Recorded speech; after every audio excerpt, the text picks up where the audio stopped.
Hey everyone, I'm working to hit 1,000 subscribers and I need your help to get there. If you enjoy this content, please hit that subscribe button right now. Stefon Diggs just looked every wide receiver on the Washington Commanders roster dead in the eye and told them none of them are as good as him. Not Terry McLaurin's running mates, not the rookies, not anybody. And here's the twist that makes this whole thing so juicy. He said it while basically begging Washington to sign him. This isn't a guy talking trash from a distance. This is a free agent standing outside the building, banging on the door, telling the front office they're being foolish for not letting him in. So grab whatever you're drinking, because this one has everything. Ego, receipts, cap space math, a little bit of shade thrown at Brandon Ayuk, and a question that Adam Peters really needs to answer sooner rather than later. Welcome back to Commanders Focus. Let's get into it. It started on a podcast, the way most modern sports drama does. Diggs was asked the question that every aging star eventually gets asked. Where do you actually rank anymore? And instead of giving the safe, humble answer, he went the other way entirely. He said flat out that he can compete with anybody in this league. Then he drew a line. Take the true number ones off the board, the elite of the elite, and ask yourself who the best number 2 receiver in football actually is. Diggs' answer was simple. There isn't one. Not a real one. He basically dared people to name a second receiver on any roster and then asked 2 follow-up questions that were less questions and more challenges. How much does he make? And is he better than me? It's the kind of quote that sounds arrogant until you actually check the stat sheet, and then it starts sounding a lot more like confidence. Because here's the thing about Stefon Diggs. He didn't just say this into a microphone and hope nobody would fact-check him. The numbers are sitting right there waiting for you. Last season, playing for the New England Patriots, Diggs caught 85 passes for over 1,000 yards. He was the clear number 1 target on a team that made it all the way to the Super Bowl. And he did it while only playing on about 55% of the offensive snaps. Let that sink in for a second. He put up number 1 receiver production as basically a rotational player. If you stretch those numbers out to the kind of snap share he used to get during his best years in Buffalo, something around 85%, you're looking at a receiver who would have finished with roughly 131 catches, more than 1,500 receiving yards, and 6 touchdowns. That's not just good. That's some of the best receiving production of his entire career, and it would have ranked among the top seasons league-wide. So when Diggs says nobody's number 2 can touch him, he's not pulling that out of thin air. He's pulling it out of a stat sheet that most fans probably didn't even look at closely last year because everyone was busy watching the quarterback conversations in New England instead. Now here's where this stops being a story about one guy talking his own book and starts being a story that Commanders fans need to pay very close attention to. Diggs isn't just available. He's not just good. He is actively, unmistakably, not so suddenly campaigning to play in Washington. And he's doing it the way athletes do things in 2026, through social media, one breadcrumb at a time. It started with a workout video. Diggs posted himself grinding through the offseason, putting in work, staying ready. Nothing unusual there. Every free agent does that to stay visible. But then Kayla Von Chasen, his former teammate back in New England and now a member of the Washington Commanders, commented on that video with a simple hashtag, Raise Hell. And Diggs didn't just like the comment and move on. He responded with an ice emoji and a demon emoji. Read into that however you want, but it sure looks like a private joke between 2 guys who already know something the rest of us are just catching up on. Then it kept happening. Diggs started liking Commanders' OTA posts. He liked a video of Jaden Daniels throwing routes with a group of his receivers out at USC and UCLA earlier this offseason. And then the biggest clue of all dropped. Actual footage of Diggs training with Commanders players in Maryland, not with random free agents, not with a personal trainer in Miami, with Washington's own guys on Washington's own turf, essentially. The video came from wide receiver trainer Myron Flowers, and if you watch it, Diggs is right at the front of the group. Standing right behind him, Van Jefferson, Washington's newest receiver addition. Lawrence Cager was in that session too. And somebody sharp-eyed enough noticed Diggs was catching passes off a football that had actual Commanders branding on it. That's not a coincidence you can explain away. That's a receiver making sure everybody sees exactly what team he's dressing for in his head, even before the ink is dry on any contract. And honestly, when you zoom out, it all makes a strange kind of sense. Diggs grew up in the DMV area. He played his college ball at Maryland, right in the Terrapins' backyard. This isn't a guy chasing a random payday in a random city. This would be a homecoming. He suited up in Minnesota, he suited up in Buffalo, he made a Super Bowl run in New England, and now it looks like he wants his final big chapter to be written in burgundy and gold, close to where it all started for him. So now we get to the actual question hanging over this entire situation. Should the Washington Commanders actually go out and sign this guy? And look, there's no dancing around it. The answer is yes. Not a cautious yes. Not a wait-and-see yes. An emphatic, sign him, yesterday yes. Let's talk about why, starting with what's actually sitting on this roster right now at wide receiver, because it's rougher than a lot of fans want to admit. You've got Terry McLaurin, who is unquestionably the true number one and has been the engine of this passing game for years.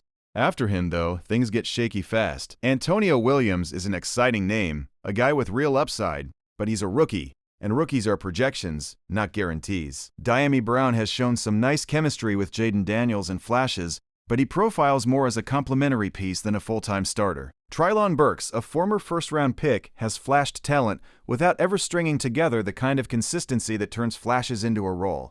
Luke McCaffrey and Jalen Lane have been up and down. And then you've got names like Van Jefferson, Nick Nash, and Chris Hilton Jr., who realistically are depth pieces at best, not answers to a starting job. Add all that up, and what you get is a receiver room that is completely dependent on Terry McLaurin staying healthy every single week, with a rookie and a handful of question marks trying to fill in the gaps behind him. For a Washington team that has openly said this is a win-now season, that is a genuinely risky situation to be walking into training camp with. Now drop Stefon Diggs into that mix. Suddenly, the whole picture changes.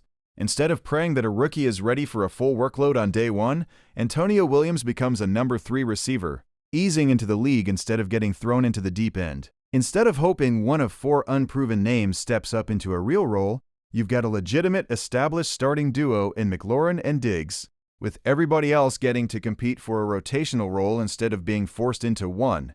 That's the difference between a shaky receiver room and a genuinely good one. It's the difference between hoping for the best and actually building a real plan. And let's be clear about something else. This isn't some declining, washed-up veteran we're talking about here. Diggs is 32, and yes, that's typically the age range where receivers start to slow down. But last season didn't show any signs of that at all. He earned one of the highest receiving grades among wideouts league-wide according to Pro Football Focus, sitting at 82.7. And again, forget the subjective grading systems for a second, and just look at the raw production. 1,000+ yards, 85 catches, number 1 receiver usage on a Super Bowl team, all done on barely more than half the offensive snaps. Watch the film and you'll see exactly why those numbers exist. Diggs is still running precise, sharp routes. His hands are as reliable as ever, plucking passes out of the air that a lot of receivers would simply drop. He's undersized compared to some of the bigger bodies in this league, but he plays like he isn't. He's not going to remind you of a burner who turns every catch into a house call, but he consistently finds soft spots in coverage and consistently comes down with the football. That's exactly the kind of steady, professional receiver play that Washington's offense needs surrounding Jaden Daniels right now. Here's the part that really should be driving Commanders fans a little crazy, though. The money makes complete sense, too. According to ESPN's Jeremy Fowler, Diggs is reportedly looking at something in the range of $8 to $12 million on a one-year deal. That's it.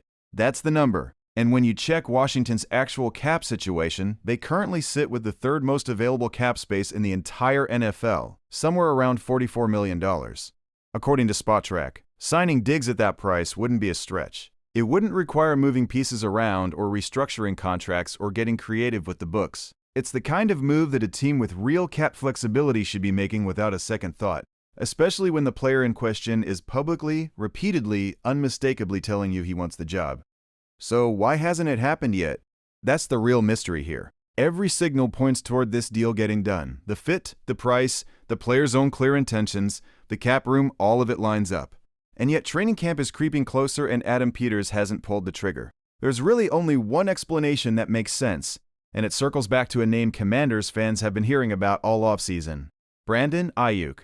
If you've been following this channel, you already know about the drama that unfolded there. The social media back and forth, Jaden Daniels calling things out publicly, Aiyuk insisting he's still going to end up in Washington despite all of it. If the front office is holding off on Diggs because they're still holding out hope for Aiyuk to work itself out, that would at least explain the delay. But at a certain point, you have to ask whether that patience is actually costing this team a much cleaner, much more reliable answer that's sitting right there ready to go, wearing the exact colors he wants to wear.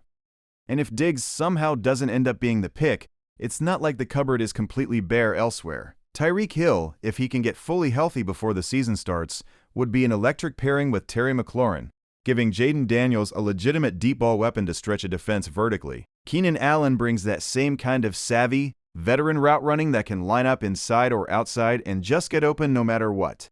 DeAndre Hopkins offers a similar veteran presence and reliable hands. And there's even a trade option floating around in Kayshon Boutte, who actually played with Jaden Daniels back at LSU, which could bring the level of built-in chemistry that's hard to manufacture any other way, for the reported cost of maybe a day 3 pick. But let's be honest with ourselves, none of those names carry the same weight as Stefon Diggs walking through that door right now. None of them are already working out with Commanders players in Maryland. None of them are trading emoji jokes with guys already on this roster. None of them grew up wanting exactly this. Diggs isn't just the best receiver still available on the open market. He's the one who's already acting like he's part of the team, waiting on paperwork to catch up to reality. So here's where I want to turn it over to you. On a scale of 0 to 100, what's the percentage chance Stefon Diggs actually ends up a Washington Commander before this season kicks off? Personally, I'd put it north of 50% at this point. But if it's really that likely, it just raises the obvious question of why it hasn't happened already. Drop your number in the comments and tell me your reasoning, because I want to see where the fan base actually stands on this one. And listen, if you want to stay ahead of every single update on this story, whether Diggs signs, whether Ayuk's situation finally resolves one way or another, whether Washington makes a surprise trade for someone like Kayshon Boutte instead, this channel is exactly where you need to be. So do me a favor right now. Hit that like button if you think Washington needs to make this move immediately. Drop a comment with your prediction, because I read every single one of them. And if you haven't already, smash that subscribe button and turn on notifications, because when this breaks, and it feels like it's going to break soon, you are not going to want to find out about it anywhere else first. Until next time, Commanders fans, hail to the Commanders! Hey everyone, I'm working to hit 1,000 subscribers, and I need your help to get there. If you enjoy this content, please hit that subscribe button right now.